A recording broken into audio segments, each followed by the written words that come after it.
Hello everyone. In previous video हमने देखा कि किस तरह से जो गवर्नमेंट है वो कौन कौन सी उसने स्कीम्स बनाई हैं जिससे कि इक्वालिटी हमारी सोसाइटी में बनी रहे, लोगों को इक्वली ट्रीट किया जाए। ओके, नाउ अब हम देखेंगे issues of equality in other democracies, है ना। जो एक तरह से ऐसा तो है नहीं कि जो डेमोक्रेसी है वो सिर्फ इंडिया में ही है, काफ़ी और अदर कंट्रीज़ भी हैं जो डेमोक्रेटिक कंट्रीज़ हैं। अब उन कंट्रीज़ में जो इक्वालिटी का जो ये इशू है या जो एक तरह से ये चीज़ है इक्वालिटी, ये किस तरह की है दूसरी अदर डेमोक्रेसीज़ जो हैं या डेमोक्रेटिक कंट्रीज़ जो हैं उनमें। You are probably wondering whether India is the only democratic country in which there is inequality and where the struggle for equality continues to exist. तो शायद आपको ये लगता होगा कि सिर्फ इंडिया ही ओनली ऐसी डेमोक्रेटिक कंट्री है जिसमें ये जो इनइक्वालिटी वाला जो स्ट्रगल है, जो अदर कास्ट के लोग हैं वो इक्वालिटी के लिए लड़ रहे हैं या उनको भी समानता का अधिकार मिले, समान है सारे लोग उसी तरीके से उनको भी समान समझा जाए, इक्वल समझा जाए, इस चीज़ के लिए लड़ रहे हैं, तो वो सिर्फ हमारी इंडिया में ही है ना। The truth is that in many democratic countries around the world, the issue of equality continues to be the key issue around which communities struggle. देखिए, लेकिन सच तो ये है कि कई सारी ऐसी डेमोक्रेटिक कंट्रीज़ हैं पूरे वर्ल्ड में जहाँ पर जिस तरह हमारे देश में एक इशू है, मेन इशू है हमारी डेमोक्रेटिक कंट्री में इक्वालिटी का, उसी तरीके से कई अदर डेमोक्रेटिक कंट्रीज़ हैं पूरे वर्ल्ड में जिनमें भी इक्वालिटी का इशू उतना ही बड़ा है। और एक तरह से अदर जो डेमोक्रेटिक कंट्रीज़ हैं उनमें भी कई सारी कम्युनिटीज़ आज भी इक्वालिटी के लिए लड़ रही हैं। So for example, in the United States of America, the African Americans whose ancestors were the slaves who were brought over from Africa continue to describe their lives today as largely unequal. अब देखिए, कुछ time पहले तक जो America में जो African लोग रहा करते थे, तो अब अमेरिका में अफ्रीकन लोग कहाँ से आए, तो अमेरिका में जो अफ्रीकन लोग थे बहुत पुराने टाइम में, तो उनके जो पूर्वज थे अफ्रीकन लोगों के जो पूर्वज थे उन लोगों को बंदी बनाकर या दास बनाकर लाया गया था खरीद कर अफ्रीका से यहाँ पर, और इस तरह से जो अफ्रीकन्स थे वो धीरे धीरे यहाँ पर बढ़ते गए, तो उनको दिया गया अफ्रीकन और अमेरिकन्स, मतलब जो अफ्रीकन है लेकिन रह रहे हैं अमेरिका में, है ना। तो ऐसे अफ्रीकन और अमेरिकन जो लोग थे या हैं वो आज भी वहाँ पर बहुत ही अनइक्वल तरीके से उनको ट्रीट किया जाता है अमेरिका में। This despite the fact that there was a movement in the late 1950 to push for equal right for African Americans.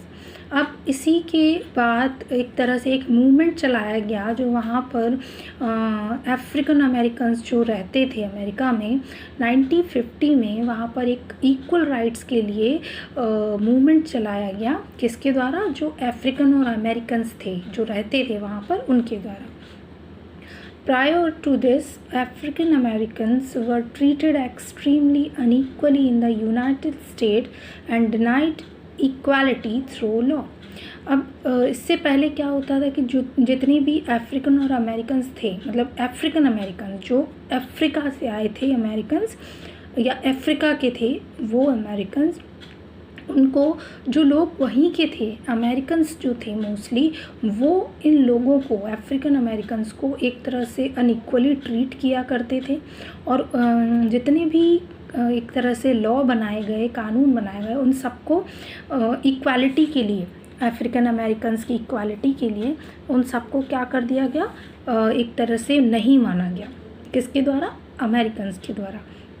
For example, when traveling by bus, they either had to sit at the back of the bus or get up from their seat whenever a white person wished to sit. अब example के लिए देखिए क्या होता था, जब भी मान लीजिए कोई अफ्रीकन अमेरिकन जो है वो ट्रैवल कर रहा हो बस में, और इतने में मान लीजिए या तो उसे सबसे पीछे वाली सीट पर बैठना होता था जो बस होती थी उसकी, और या फिर अगर मान लीजिए वो आगे की सीट पर बैठा भी है वो पर्सन, तो अगर कोई अमेरिकन आ जाता था उस बस में और वो उस जगह बैठना चाहता था तो उन अफ्रीकन अमेरिकन्स को उस जगह से हटना पड़ता था. इतना ज़्यादा एक तरह से इनइक्वालिटी थी.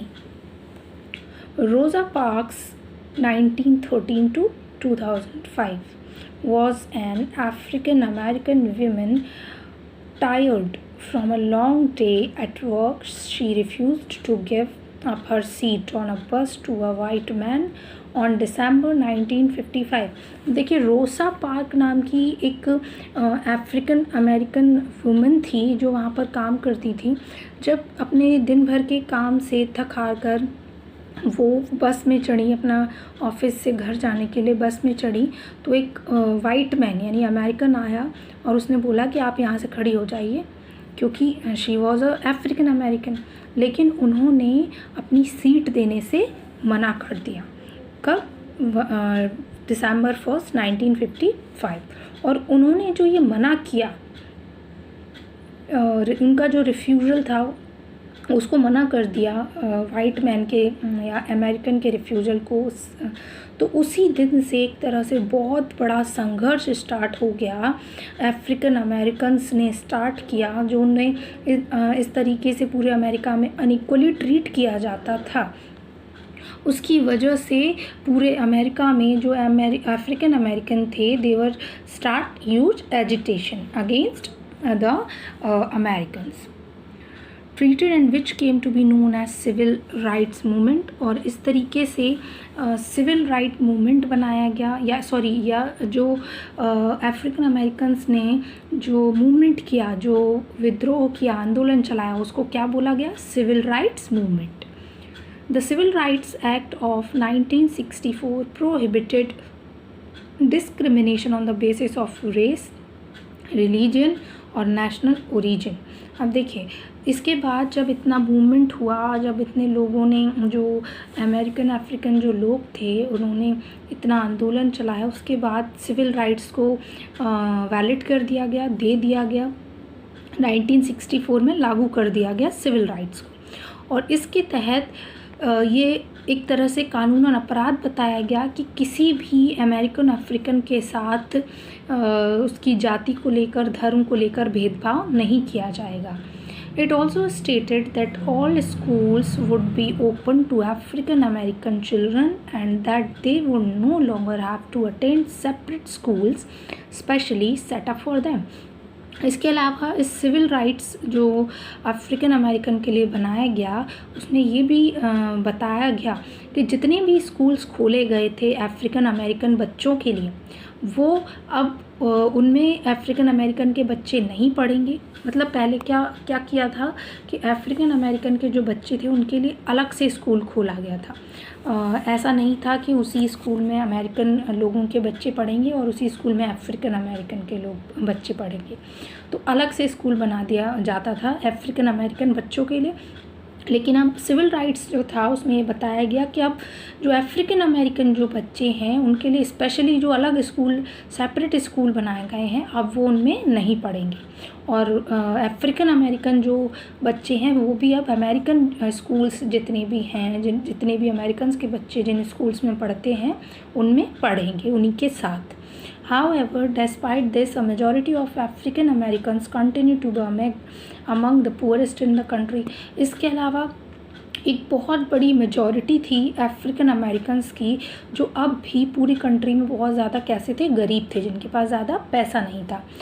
Most African American children can only afford to attend government school that have fewer facilities and poorly qualified teachers. तो जितने भी अफ्रीकन अमेरिकन बच्चे जो क्योंकि पुअर थे काफ़ी सारे, जो मेजॉरिटी थी अफ्रीकन अमेरिकन्स की वो, तो इस वजह से काफ़ी सारे ऐसे मोस्ट अफ्रीकन अमेरिकन चिल्ड्रन थे जो सिर्फ उन्हीं स्कूल्स में जा सकते थे जो गवर्नमेंट स्कूल्स थे, क्योंकि वहाँ पर बहुत ही कम फैसिलिटीज़ होती थी और टीचर्स भी बहुत ज़्यादा क्वालिफाइड नहीं होते थे, तो पैसा भी कम देना पड़ता। वहीं दूसरी तरफ जो वाइट स्टूडेंट्स थे, मतलब जो अमेरिकन्स के बच्चे थे, वो जाते थे प्राइवेट स्कूल्स में जिनमें बहुत सारी फैसिलिटीज़ होती थी, बहुत ज़्यादा हाई क्वालिफाइड टीचर्स होते थे, है ना, बहुत महंगे महंगे स्कूलों में जाते थे और ऐसे एरियाज़ में रहते थे जहाँ पर एक तरह से प्राइवेट स्कूल्स जो थे वो बहुत ज़्यादा हाईली रेटेड स्कूल्स हुआ करते थे। तो इस तरह से एक तरह अगर हम देखें तो इंडिया में ही सिर्फ जो इनइक्वालिटी है वो नहीं है, बल्कि और भी अदर ऐसी डेमोक्रेटिक कंट्रीज़ हैं जिनमें वही इश्यू सेम इक्वालिटी का इश्यू भी अब भी काफ़ी सारी ऐसी डेमोक्रेटिक कंट्रीज़ हैं जिनमें इक्वालिटी का इश्यू आज भी है। अब देखिए, there is a column in your book except from article 15 of the Indian constitution. हमारे इंडियन कॉन्स्टिट्यूशन में आर्टिकल 15 दिया गया है जिसमें बताया गया है कि prohibition of discrimination on grounds of religion, race, caste, sex और प्लेस ऑफ बर्थ।